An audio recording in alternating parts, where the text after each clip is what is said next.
So today we shall discuss the basic quantity, the fundamental quantity that is known as charge, and a special branch of physics which is known as electrostatics. Electro means charge या electron and statics means at rest. तो what is the meaning of electrostatics? पहले इसके बारे में बात करते हैं. Electrostatics का मतलब हुआ electro means charge and static का मतलब at rest. तो this is the branch of physics which generally deals with the properties associated with charge at rest. तो ये फिजिक्स की वो ब्रांच है जो डील करती है उन मामलों को, उन प्रॉपर्टीज को जो चार्ज के साथ रिलेटेड हैं जब चार्ज क्या हो, रेस्ट पे हो, यानी चार्ज में वेलोसिटी ना हो. तो क्या इलेक्ट्रोस्टैटिक्स को अगर हमें डिफाइन करना हो हम क्या कहेंगे? Electrostatics means electro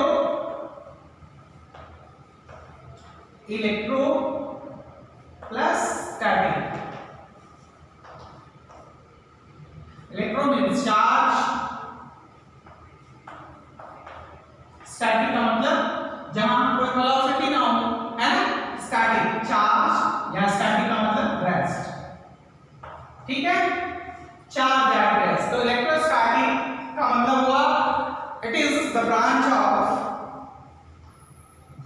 of physics, capital नाम चाहिए, physics which deals with the charge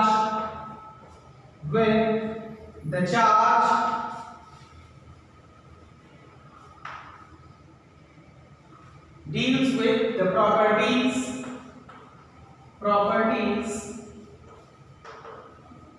of charge at rest. इसका मतलब रेस्ट पे होने का मतलब क्या, उसकी वेलोसिटी क्या हो, जीरो. ठीक है ना. तो ये इलेक्ट्रोस्टैटिक्स की बात हो गई. तो इलेक्ट्रोस्टैटिक्स का मतलब हुआ कि the branch of physics which deals with the properties of charge at rest. तो आगे की तरफ चलते हैं और पढ़ते हैं.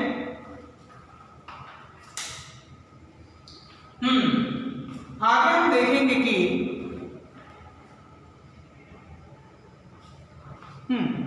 चार्ज क्या होता है, इसके बारे में पढ़ेंगे कि चार्ज क्या होता है, व्हाट इज चार्ज. तो क्योंकि इलेक्ट्रोस्टैटिक क्या है, इलेक्ट्रोस्टैटिक क्या है, study of charge at rest. तो जब चार्ज की ही स्टडी कर रही है इस पूरे ब्रांच में, पहले ये तो जाने चार्ज है क्या. चार्ज क्या होता है? Charge generally physical fundamental physical quantity है जो अपने चारों तरफ इलेक्ट्रिकल इफेक्ट को प्रोड्यूस करती है. ठीक है. तो charge is a physical fundamental physical quantity which produces electric effect around it. ठीक है. तो चार्ज क्या हुआ? Charge is a physical quantity, fundamental physical quantity which produces electrical effect या इलेक्ट्रिकल फील्ड अराउंड इट. सबसे आसान definition. Charge it is a fundamental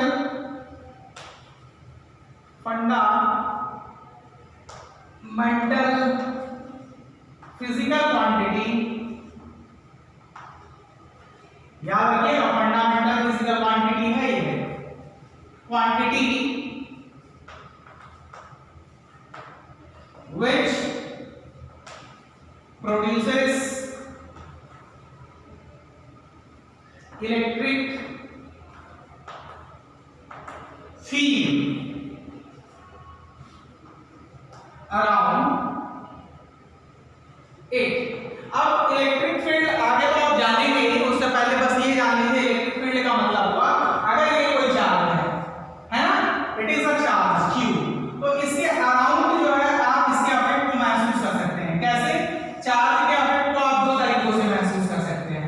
या तो चार्ज आपको धक्का देगा, रिपेल करेगा, या अट्रैक्ट करेगा, है ना.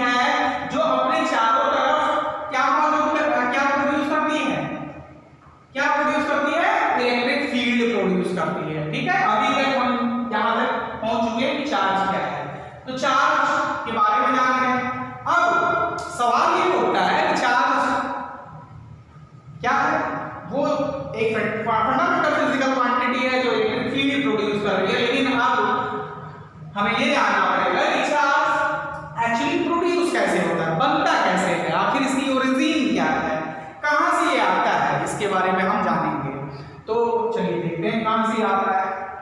Origin of charge. उससे पहले हम एक और चीज जान लें। देखिए एंशिएंट टाइम्स में चार्ज की एग्जिस्टेंस के बारे में लोगों को पता था। एंशिएंट ग्रीक में बहुत पहले से ही थेल्स मिलेटस नाम के एक व्यक्ति थे जिन्होंने ये पता लगाया कि कोई ऐसी फिजिकल क्वांटिटी होती है जिसकी वजह से क्या होता है कि कुछ ऑब्जेक्ट्स आपस में या तो अट्रैक्ट होते हैं या रिपेल होते हैं जब उन्हें रगड़ा जाता है ना। तो चार्ज प्रोड्यूस कैसे होता है इसके बारे में हम जान लें। उससे पहले हम चार्ज के टाइप के बारे में जान लेते हैं, कितने टाइप का होता है चार्ज। तो टाइप्स ऑफ चार्ज जान लेते हैं। टाइप्स ऑफ चार्ज तब ओरिजिन पे आते हैं। टाइप्स ऑफ चार्ज कितने तरह के चार्ज होते हैं? दो तरीके के होते हैं, एक पॉजिटिव चार्ज होता है और दूसरा होता है नेगेटिव चार्ज। तो टाइप्स ऑफ चार्ज में one is positive charge. Positive charge है ना, it is represented like this. And negative charge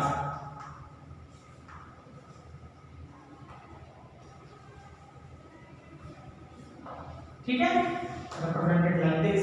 तो दो तरह के चार्ज होते हैं पूरे यूनिवर्स में। बेसिकली दो ही तरह के चार्ज हो सकते हैं, एक पॉजिटिव चार्ज और दूसरा नेगेटिव चार्ज। अब सवाल उठता है ये कि ओरिजिन कहां से होती है चार्ज की। तो चलिए देखते हैं कैसे होती है ओरिजिन। ओरिजिन ऑफ चार्ज बहुत ही आसान है, आप ये जानते हो। चलिए ओरिजिन ऑफ चार्ज की बात करते हैं, कहां से आगे चार्ज आता है। Origin of charge. Origin of charge समझने के लिए पहले आपको यह जानना होगा कि एटम किससे मिलकर बना होता है।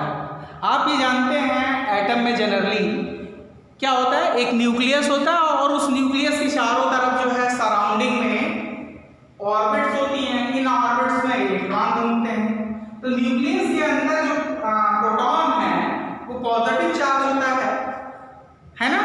लेकिन ये प्रोटॉन बाहर नहीं आ सकता है क्योंकि न्यूक्लियस से बाहर आने के लिए प्रोटॉन को बहुत सारी एनर्जी की जरूरत पड़ेगी और इतनी एनर्जी किसी जनरल प्रोसेस में नहीं मिल पाती है।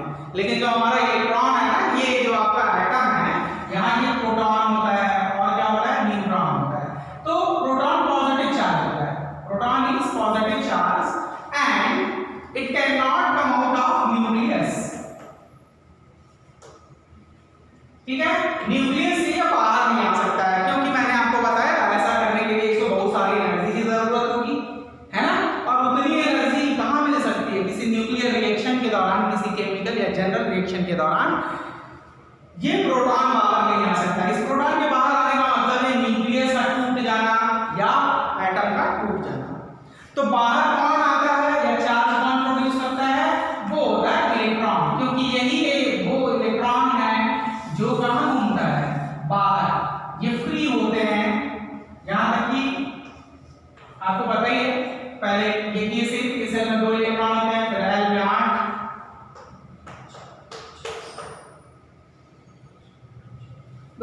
ठीक है, 8 एंड सो ऑन।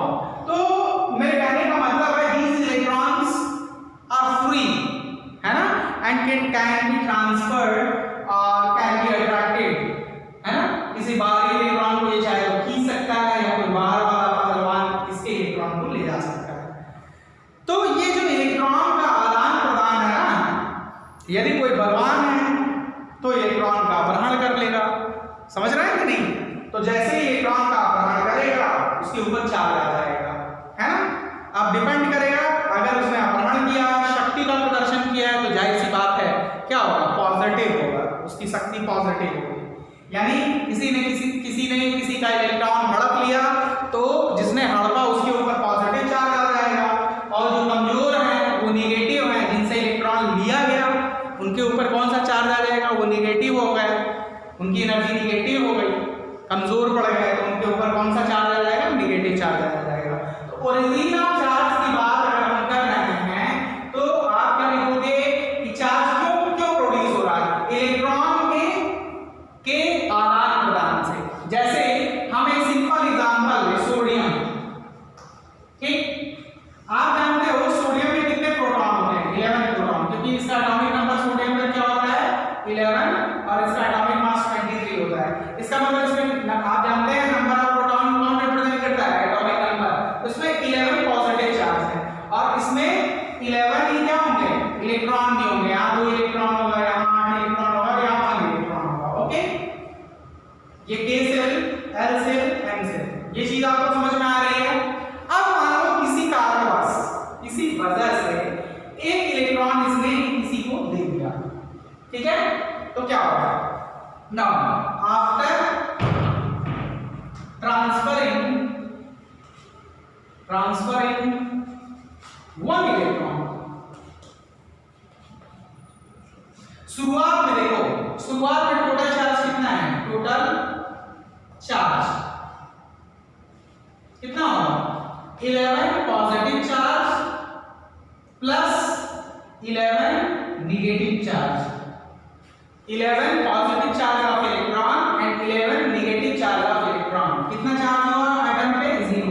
इस पे टोटल चार्ज कितना हुआ? 0। इस पे टोटल चार्ज कितना होगा? 0। आप ऐसे समझो। अब क्या हुआ कि मान लो किसी प्रोसेस के दौरान एक इलेक्ट्रॉन इसने अपना किसी को दे दिया, या एक इलेक्ट्रॉन इसका कहीं खो गया, इसने किसी को दे दिया, दानी आती है, तो क्या होगा? आप जानते हैं कि जो मेटल्स होते हैं, यानी जिनके आउटर मोस्ट ऑर्बिट में 1, 2 या 3 इलेक्ट्रॉन होते हैं, वो दानी होते हैं, वो इलेक्ट्रॉन डोनेट कर देते हैं। तो इन्होंने दान दे दिया अपना एक इलेक्ट्रॉन आउटर मोस्ट वाला। आफ्टर ट्रांसफरिंग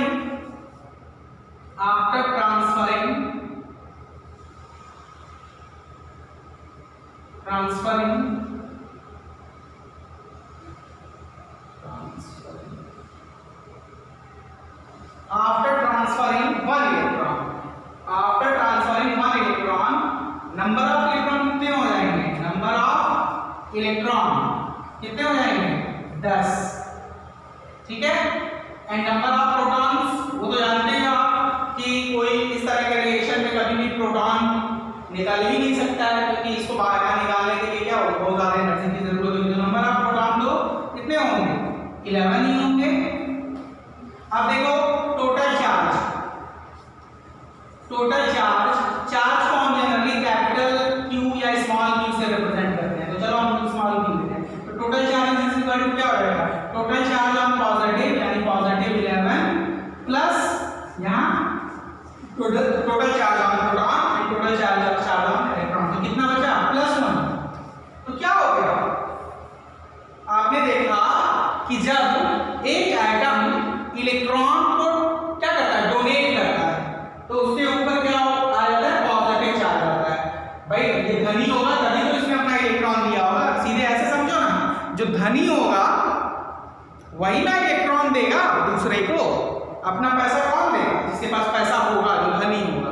यानी जो इलेक्ट्रॉन देगा उसके ऊपर कौन सा चार्ज प्रोड्यूस होगा? पॉजिटिव चार्ज, ठीक है? इसी तरीके से हम एक और एग्जांपल ले सकते हैं एल्यूमिनियम का। एल्यूमिनियम का एटॉमिक नंबर आप जानते हो? एल्यूमिनियम का एग्जांपल ले लेते हैं। एल्यूमिनियम का एग्जांपल 13, 27। स्ट्रक्चर की बात करें, यानी 13 प्रोटॉन इसके न्यूक्लियस में मौजूद होंगे, KLN। यहाँ पे कितना होगा? 2 इलेक्ट्रॉन, यहाँ 1 इलेक्ट्रॉन, तो यहाँ कितने इलेक्ट्रॉन बचे? 3 इलेक्ट्रॉन्स, ठीक है? अभी इसके ऊपर टोटल चार्ज क्या होगा? कुछ नहीं, क्योंकि 13 पॉजिटिव और 13 नेगेटिव। टोटल चार्ज कितना हो गया? 0। अभी इसके ऊपर कोई चार्ज नहीं है ना? ऑर्डिनरली जो है टोटल चार्ज किसी एटम के ऊपर हमेशा कितना होता है? 0। इस बात को याद रखिएगा। बट अब क्या होगा? मान लो इसने अपना 3 इलेक्ट्रॉन गंवा दिया, 3 इलेक्ट्रॉन दान में दे दिया। आफ्टर गिविंग या डोनेटिंग 3 इलेक्ट्रॉन्स, अब इन्होंने अपना 3 इलेक्ट्रॉन अगर दे दिया दान में, तो अब क्या होगा? अब देखिए टोटल चार्ज, टोटल इलेक्ट्रॉन कितने हो गए? 13 के 3 दे दिए 10, है ना? तो टोटल चार्ज इसमें कितना है?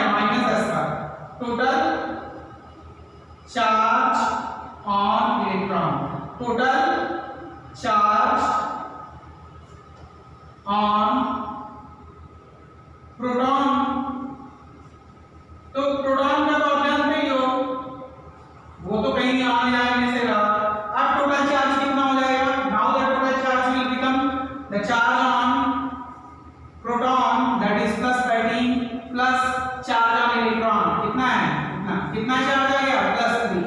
तो क्या सीखा आपने कि पॉजिटिव चार्ज कैसे ओरिजिन हो रहा है, ड्यू टू द डोनेशन या ड्यू टू गिविंग या डोनेटिंग इलेक्ट्रॉन्स। एक इलेक्ट्रॉन डोनेट किया तो कितना पॉजिटिव चार्ज आएगा 1, 2 इलेक्ट्रॉन डोनेट किया तो कितना चार्ज आएगा 2, 3 डोनेट किया तो कितना आएगा 3, 4 डोनेट किया तो कितना आएगा 4, 5 डोनेट किया तो कितना आएगा 5। तो ओरिजिन ऑफ चार्ज कैसे होता है, ड्यू टू लॉस और gain of the electrons from the atom.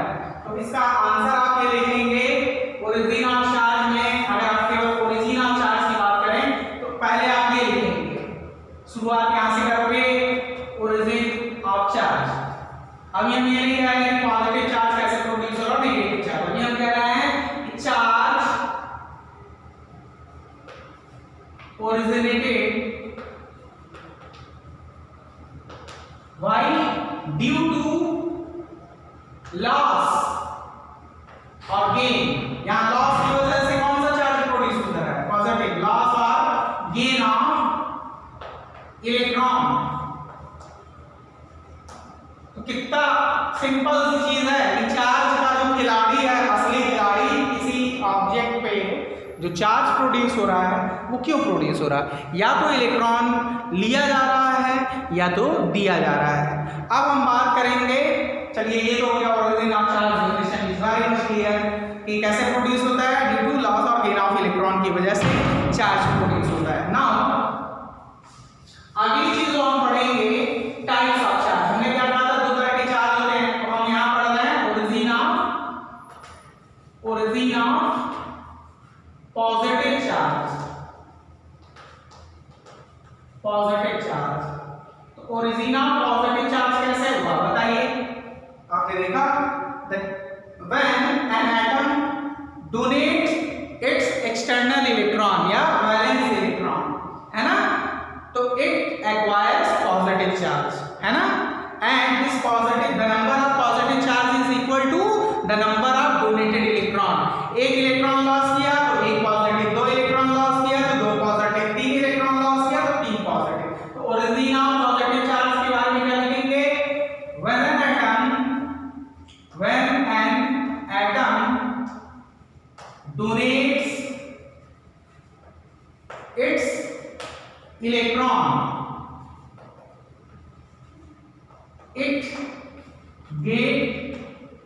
it gets positive charge,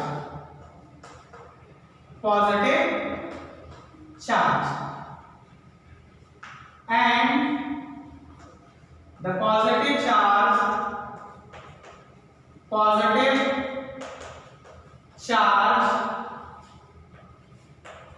is equal to number of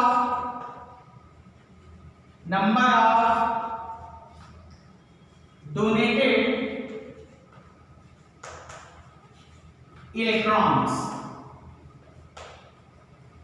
इसको एग्जांपल से हमने आपने समझाया। आपने देखा सोडियम है, तो सोडियम ने 1 इलेक्ट्रॉन डोनेट किया था, इसलिए इसके ऊपर कितना चार्ज आया, 1 पॉजिटिव, है ना। इसी तरह अगर हम कैल्शियम का एग्जांपल लेते तो वो 2 इलेक्ट्रॉन लॉस करता है, इसलिए उसके ऊपर कितना चार्ज आता, 2 पॉजिटिव। एल्यूमिनियम का एग्जांपल लिया, इसने 3 इलेक्ट्रॉन लॉस किया है, डोनेट किया है, तो ये तो धनी आदमी है, तो इसके ऊपर कितना पॉजिटिव चार्ज आएगा, 3। यानी एल्यूमिनियम को जब हम लिखेंगे तो क्या लिखेंगे, एल्यूमिनियम 3+, है ना, यानी इसने कितना इलेक्ट्रॉन लॉस किया, देखते ही आप बताएंगे 3 इलेक्ट्रॉन इसने लॉस किया है, दान में दे दिया। यहां हम सोडियम को कैसे लिखेंगे, सोडियम प्लस, यानी सोडियम ने अपना 1 इलेक्ट्रॉन दान में दे दिया है। समझ में आया। In this way you are seeing that sodium as well as aluminium is now charged, ठीक है। तो कैसे चार्ज हुए हैं सोडियम और aluminium, by giving the electron. अब चलते हैं और स्टडी करते हैं क्या, ओरिजिन ऑफ नेगेटिव चार्ज, कैसे नेगेटिव चार्ज ओरिजिनेट होता है। चलिए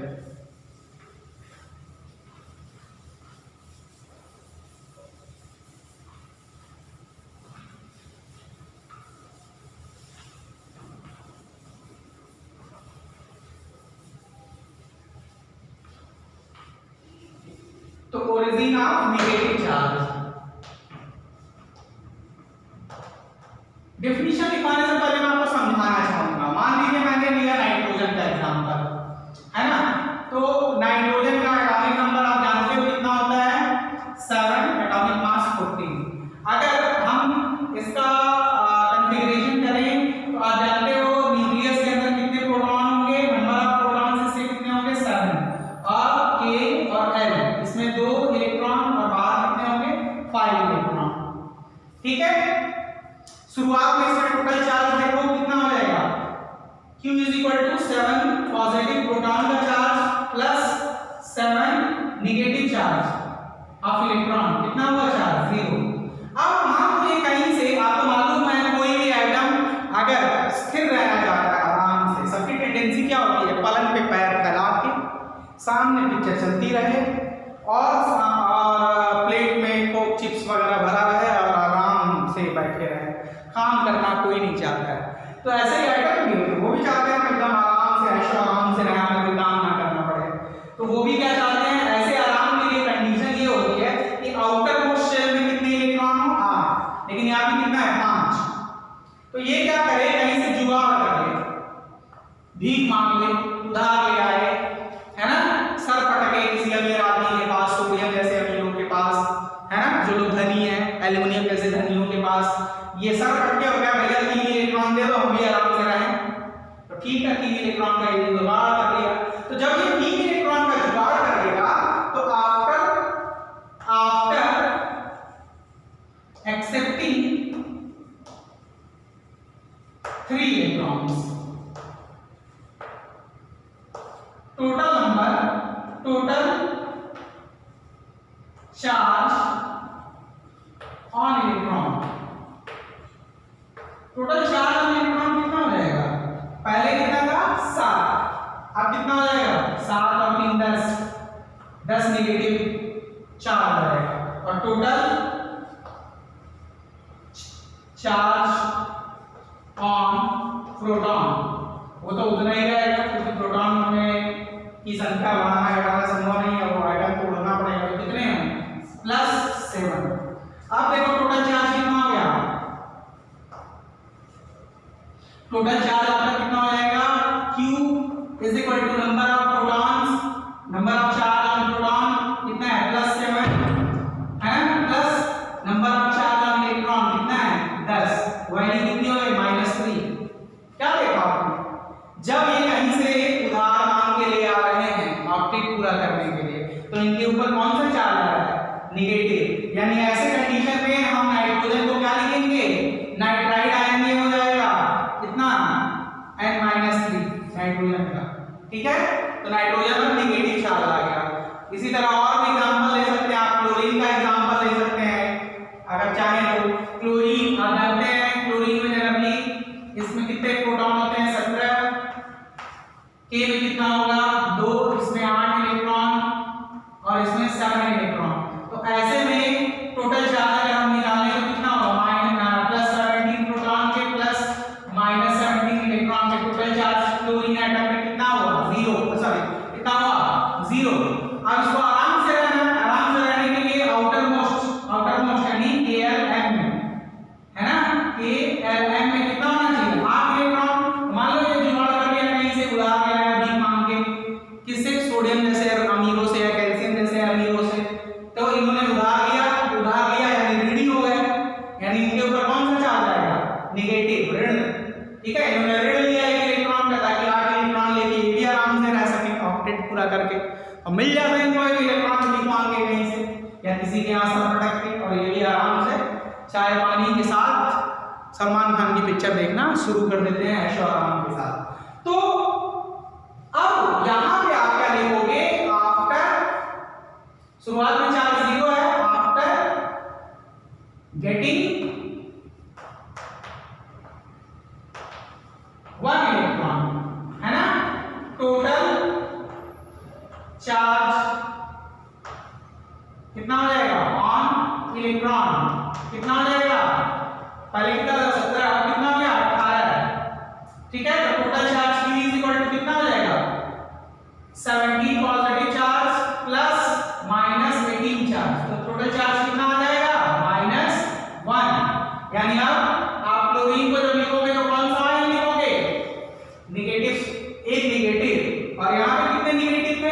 नाइट्रोजन के साथ 3 negative.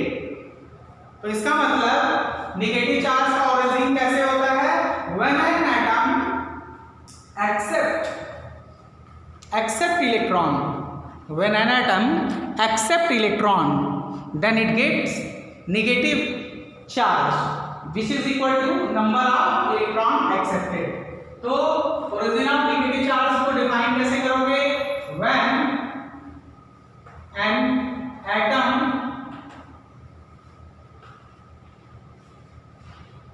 gets electrons, then it become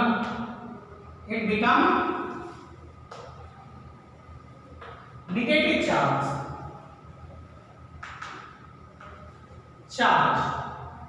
or and negative charge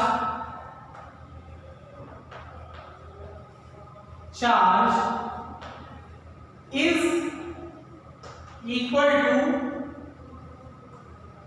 number of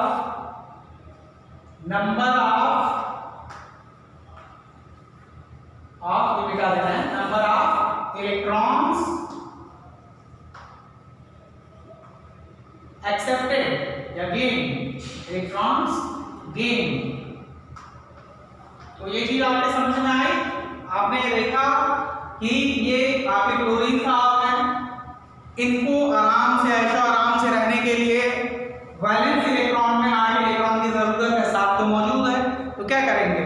sodium, potassium या कैल्शियम जैसे अमीर एटम्स के साथ जाएंगे और कहेंगे भैया 1 इलेक्ट्रॉन दे दो, हम भी आराम से सलमान खान की पिक्चर देखें। तो ये 1 इलेक्ट्रॉन ले आते हैं और अपना पेट पूरा कर लेते हैं और ये भी ऐशो आराम से मौज मस्ती करना शुरू कर देते हैं। लेकिन ऐसे में टोटल इलेक्ट्रॉन की संख्या 18 हो गई, यानी टोटल निगेटिव चार्ज हो गया 18 और टोटल पॉजिटिव चार्ज तो नहीं रहेगा जितना प्रोटॉन्स में मौजूद है।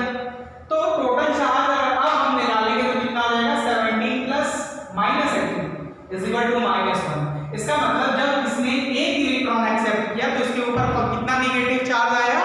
-1 का। और नाइट्रोजन ने जब ऐशो आराम के लिए 3 इलेक्ट्रॉन एक्सेप्ट किया या कहीं से जुगाड़ करके ले आया, ऋण लिया, उधार लिया, तो इसके ऊपर कितना ऋण चार्ज आया? 3। इसने 1 ऋण लिया था तो इसके ऊपर 1 ऋण चार्ज आया और इसने 3 लिए उधार ऋण तो 3 चार्ज आया नेगेटिव। तो हियर आपने आप क्लियर समझ गए ना कि चार्ज कैसे ओरिजिन होता है? ड्यू टू द लॉस और गेन ऑफ इलेक्ट्रॉन, यानी चार्ज के पीछे छुपा कौन है? इलेक्ट्रॉन। चाहे पॉजिटिव चार्ज हो तो पॉजिटिव चार्ज किसी के ऊपर तब गेन होता है, तब जो है एक्वायर होता है जब वो इलेक्ट्रॉन को दे रहा हो किसी को, धनी होगा ना तो तभी तो दे रहा होगा। तो जब वो इलेक्ट्रॉन डोनेट करेगा कोई एटम या कोई स्पीसीज या कोई मॉलिक्यूल, जब कोई एटम या मॉलिक्यूल इलेक्ट्रॉन देगा तो उसके ऊपर पॉजिटिव चार्ज आ जाएगा। और जब कोई गरीब इलेक्ट्रॉन लेगा तो ऋण देगा ना, उधार। तो जब कोई गरीब एलिमेंट या मॉलिक्यूल इलेक्ट्रॉन गेन करेगा तो उसके ऊपर कौन सा चार्ज आ जाएगा? उधार लिया उसने तो ऋण आ जाएगा। ठीक है, तो ओरिजिनल चार्ज आएगा तो आप सीधे क्या लिखोगे? द लॉस और gain of electron is the cause of charge originated on the object. Positive charge कैसे गेन हुआ? Due to the loss of electron. Negative charge कैसे हुआ? Due to the gain of electron. तो ये सारी चीजें आपको बहुत क्लियरली मैंने समझा दी हैं और फिर हम चार्ज के बारे में नेक्स्ट चैप्टर में हम फिर आगे की तरफ बढ़ेंगे और देखेंगे क्वांटाइजेशन ऑफ चार्ज और वो पुराने तरीके जिसके द्वारा हम पॉजिटिव चार्ज और नेगेटिव चार्ज प्रोड्यूस किया करते थे। ग्लास रॉड को जब हम सिल्क से रब करते हैं तो जी से ग्लास में डालते हैं पानी, तो यानी ग्लास पॉजिटिव चार्ज होगा। प्लास्टिक का नेचर ही नेगेटिव होता है तो उसको अगर हमने सिल्क के साथ रगड़ा तो उसके ऊपर नेगेटिव चार्ज आएगा। एबोनाइट की बात करें, सिल्क से अगर एबोनाइट रॉड की को रगड़े, एबोनाइट का मतलब ब्लैक होता है, तो एबोनाइट ई से इलेक्ट्रॉन, ई से एबोनाइट, यानी एबोनाइट के ऊपर कौन सा चार्ज आएगा? जो इलेक्ट्रॉन पे होता है, यानी नेगेटिव। तो इन सारे के बारे में आगे हम डिस्कस करेंगे। बहुत ही मजेदार चैप्टर इलेक्ट्रोस्टैटिक्स और उतना ही इजी भी है।